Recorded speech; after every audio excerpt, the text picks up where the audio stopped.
My job on Top Gear is to point you towards cars that stand for sense, value and reason. Good, solid, second-hand motors that not everybody's heard about. So you might be surprised to hear me recommending an Alfa Romeo. Already I can hear the chorus of disapproval from the hecklers. What about the 3 R's? Rust, reliability and residuals. And we all remember the old Alfa Sud. Made of recycled washing machine steel, it disintegrated like crumbling masonry and depreciated like a falling girder. But, and here's my point, Alfa Romeos have come a long, long way since then.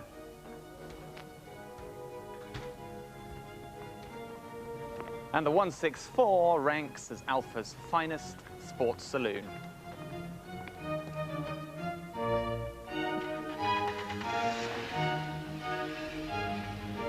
For the next 5 minutes or so, I want you to suspend your disbelief and put away your prejudices, because I'm going to tell you about a car that's more separate than a BMW, as reliable as a Toyota, and handles like a hot shoe hedge.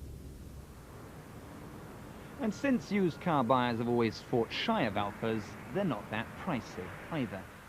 You've got 3 model choices. First comes the V6 with a lusty 3-litre engine that hauls it up to a creditable 135 miles an hour. Then comes the Twin Spark, a frugal but lively 2-litre, not quite so quick off the mark at 125, but returning a pocket-pleasing 29 miles per gallon. The Twin Spark's favourite for low depreciation, too. Top of the range comes the hard-charging Cloverleaf, bristling with all the appurtenances of gracious living and good for 150 miles an hour. With the Lusso spec, you get ABS, alloys, electric everything, and a sunroof. Not forgetting, it's a practical car too, a full 5-seater with a vast boot. Leather is a worthwhile option, along with air conditioning. But the real fun begins when you start driving the 164.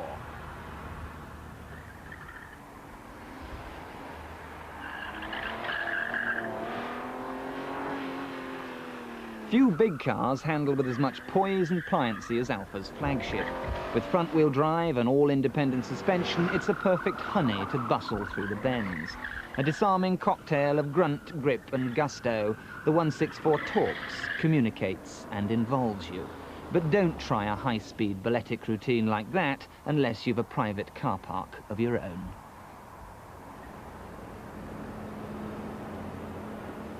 To me, one of the most interesting things about the Alfa is its image. If you want to stick 2 fingers at pinstripe-suited convention and don't want a German car, then this is it.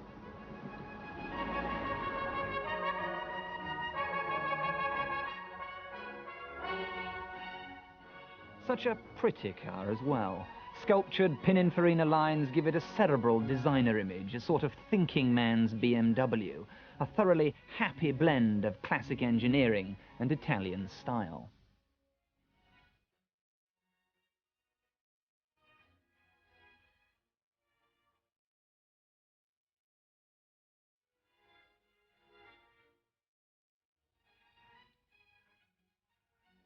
If you've any doubts about the 164's build quality, don't have. When it was launched back in '88, everyone thought it was brilliant, but reckoned it would quietly go the way of all flesh like previous Alfas. 4 years on, there have been no horror stories, no serious nasties. Well, obviously we see quite a few in the workshop for routine servicing. As far as major components, they don't have a problem. The automatic gearbox on the higher mileage model can be troublesome, but consumables such as disc pads, filters and the like are no more expensive than any other vehicle. Quite a cheap car to run, really.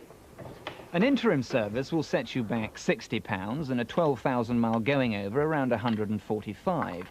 If you need a replacement alternator or starter motor, that's going to be around 150 quid. And remember, there's a 6-year anti-corrosion warranty, and I've yet to see a rusty 164.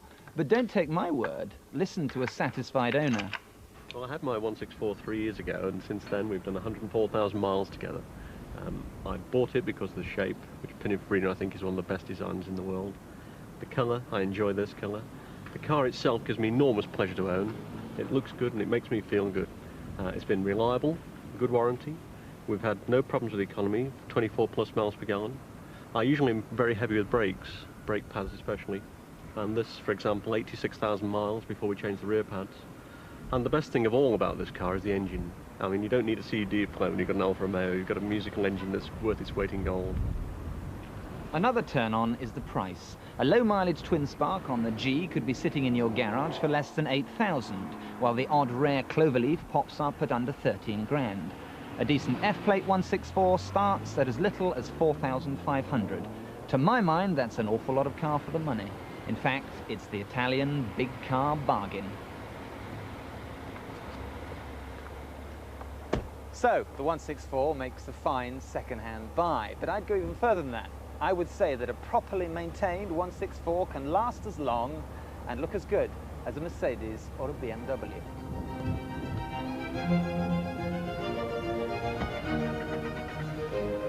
Here it is then, every man's second-hand Alfa Romeo. But don't shout about it, keep it to yourself, otherwise they'll all want one.